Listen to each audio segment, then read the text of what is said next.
Hey guys, good afternoon. আমরা চলে গিয়েছিলাম আজকে হাওড়ায় ফুল আনতে, আর এই যে ফুল নিয়ে সবাই বাড়ির দিকে ফিরছি। আর এসে দেখো আজকে আমি শুভম দাদাদের বাড়ি চলে এসেছিলাম, আর এটা হচ্ছে রাধা অষ্টমীর আগের দিনের ভিডিও। তোমরা হয়তো ভাবছো যে রাধা অষ্টমী কবে চলে গিয়েছে আর আজকে ভিডিও আপলোড করছো, তার কারণ হচ্ছে আমি অনেকদিন ধরে একটু শরীরটা খারাপ ছিল, আপাতত এখনো শরীরটা খারাপ আছে, সেই কারণে ব্লগ দিতে পারছি না। তো যাই হোক, কেমন আছো তোমরা? আশা করছি ভীষণ ভালো আছো। আর আমিও খুব একটা ভালো নেই, কারণ আমার শরীরটা একটু অসুস্থ, মানে প্রচুর পরিমাণে ঠান্ডা লেগে যায়। মানুষের এত ঠান্ডা লাগতে পারে সেটা আমাকে না দেখলে তোমরা হয়তো বুঝতে পারো না। দেখো এখানে শুভম দাদার বাড়ি এসে ভাত খেয়ে নিয়েছে, আর এখানে দেখো আলু ভাজা করেছিল আর বাঁধাকপির পকোড়া করে একটা তরকারি করেছিল, তার সাথে চাউমিনও ছিল। তো ওটা খেয়ে দিয়ে নিয়ে হজম হওয়ার পরে আবার চলে এসেছি সুমন দাদাদের বাড়ি। শুনেছে যে আমি আসবার, আমি লুচি খেতে ভালোবাসি, তোমরা সবাই জানো, তাই লুচি। আর এখানে দেখো আলুর দম করেছে, আর এখানে দেখো আমাদের সৌমিলি দিও আমাদের সাথে ছিল, উনি আমাকে একটু খাইয়ে দিয়েছিল। তো তারপরে আমি ওনাকে একটু খাইয়ে দিলাম। প্রথমেই তো দেখেছো দিদি খেতে গিয়ে মুখ থেকে পড়ে গিয়েছে, তো দিদির রিয়াকশনটা দেখেছো কেমন? তো তোমাদের সাথে কথা বলছিলাম বলে এইসব বিষয় তোমাদেরকে আর বলতে পারি, নিজের মুখের রিয়াকশনটা কেমন ছিল আশা করছি তোমরা দেখেছো। আর এখানে দেখো আমি খাওয়া দাওয়া শুধু খেয়েই যাচ্ছি, শুধু আজকে খাওয়া হচ্ছে, রাত্রে আরো স্পেশাল একটা খাবার তৈরি হচ্ছে, সেটা তোমাদেরকে পরে দেখাবো। আর এখানে দেখো আমি গামছা গায়ে দিয়ে, মানে সব জায়গায় গামছা পরে পরেই কাটিয়ে দিচ্ছি। আর এখানে দেখো প্রচন্ড পরিমাণে গরম হচ্ছিল, কারণ সারা দিন মানে কলকাতায় ছিলাম, তো আরো গরম হয়ে গেছিল। আর এর পরের দিন তোমাদের একটা ব্লগ আসতে চলেছে, তো তোমরা গেস্ট করো কি ব্লগ হতে পারে। তো চলো, এখানে দেখো আমরা যেসব ফুলগুলো এনেছি, লুচি টুচি খেয়ে তো চলে এসেছি। আর এখানে দেখো আমি একটা টি শার্টও পরে নিয়েছি, কারণ এখন অনেকটা রাত হয়ে গিয়েছে। আর এখানে দেখো কত ফুল তোমরা দেখতে পাচ্ছ, এইসব ফুলগুলো আমরা সব এনেছিলাম হাওড়া থেকে, আর কি মালা গাঁথা হবে, তো এই জন্য সবাই মালা গাঁথার জন্য বসে আছে। আর আমি শুধু বসে বসে দেখছিলাম যে কে কি মালা গাঁথবে। এখানে দেখো সৌমিলিদি কেমন ভাবে তাকিয়েছিল আমার দিকে, দেখেছো? যে ক্যামেরাটার মধ্যে ঘুরালাম, সঙ্গে সঙ্গে চোখের স্টাইলটা অন্যরকম করে। এখানে দেখো সুতো নিয়ে বসে আছে, কিন্তু ছুঁচ নেই, তাই আমি ছুঁচ আনতে যাচ্ছি সেই সুমন দাদাদের বাড়ি। এখানে আমার পিছনে সুমন দাদা আছে, তোমরা দেখতে পাচ্ছ, তোমরা সবাই চেনো। আর এই দাদার বাড়ি এখনই লুচিটা খেয়ে আসলাম। আর এখানে দেখো রাস্তায় বৃষ্টি হয়েছিল, তো জল ফল পড়েছিল, আমি সেটাই দেখছিলাম। দাদা দাদা খুব একটা ভালো লাগে না। আর এখানে দেখো আমরা চলে এসেছি ছুরি নিয়ে, সবাই মালা গাঁথবে বলে। এখানে আমাকে ফুলটা কাটতে দিয়েছে, মানে গোলাপের যে বোটাগুলো ছিল সেগুলো আর কি কাটছিল রাধা অষ্টমীর আগের দিন। আর এখানে দেখো আমি শুয়েছিলাম, হট করে ঘুমিয়ে পড়ছিলাম সারাদিন, যেহেতু কলকাতায় ছিলাম, তো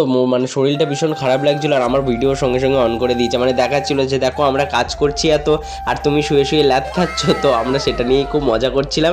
এখানে দেখো এই যে ইনি ক্যামেরা করছিল, মানে আমাদের সবার প্রিয় সৌমিলি দি। ওদিকে আমাদের সুমনদা দেখো কেক বানাচ্ছে, মানে যে ভগবানের জন্য কাল কেক তৈরি হবে সেটার আর কি প্রস্তুতি নিচ্ছে। আর এখানে দেখো দিদি কত সুন্দর মালা গেঁথেছে, তোমাদেরকে তখন দেখিয়ে হয়েছে। তোমরা যদি ভিডিওটা যারা যারা লক্ষ্য করেছো তারা হয়তো বুঝতেই পেরেছো যে কত সুন্দর মালা গেঁথেছে। আর এখানে দেখো রাত্রিবেলা বলছিলাম যে স্পেশাল খাবার হবে, খাবারটা মোটামুটি প্রায় চলে এসেছে। আর এখানে আমরা সবাই মিলে একসাথে বসেছিলাম, আর তোমাদেরকে দেখাচ্ছি যে কি করেছে, তোমরা তো দেখেই বুঝতে পেরেছো যে তোমাদেরকে ভালো করে দেখাচ্ছি। এখানে দেখো আমাদের কলাপাতাও দিয়ে দিয়েছে, আর কলাপাতার উপরে খেতে কেমন লাগে তোমাদের অবশ্যই কমেন্ট করে জানাবে। বাড়িতে থাকলে সেরকম ভাবে কলাপাতা খাওয়া হয় না, কিন্তু শুভম দাদাদের বাড়ি কলাপাতায় খাওয়া হয়, আবার সবসময় খাওয়া হয় না, কিন্তু যখন উৎসব থাকে তখন কলাপাতায় খাওয়া হয়। তোমাদের সাথে কথা বলতে বলতে সয়াবিনের বিরিয়ানি চলে এসেছে, আর এটা তো ভেজ বিরিয়ানি, দেখে তো আমার একদমই মনে হচ্ছিল না যতটা দেখতে সুন্দর লাগছে, কিন্তু ততটাই বেশি টেস্ট হয়েছিল। শুভম দা এর আগেও বিরিয়ানি বানিয়েছে, ভেজ বিরিয়ানি খেয়েছি, কিন্তু আজকেকার মতো অন্যান্য দিন টেস্ট হয়নি। তো চলো আমরা খেতে থাকি, তোমরা চ্যানেলটাকে সাবস্ক্রাইব করে নিও, কাল সকালবেলা তোমাদের সাথে আবার দেখা হবে। টাটা। এটা হলো রাধা অষ্টমীর দিন সকালবেলার ভিডিও, যেহেতু সবাই রান্না বান্না করছিল, আর আজকে হচ্ছে শ্রীমতী রাধারানীর আবির্ভাব তিথি, সেই কারণে এখানে দেখো উৎসব হচ্ছে, এখানে খিচুড়ি আরো নানান ধরনের রান্না হচ্ছিল, ওদিকে ভগবানের রান্না হচ্ছিল, আর ওদিকে ভগবানের রান্না হচ্ছিল বলে আমি ভিডিওটা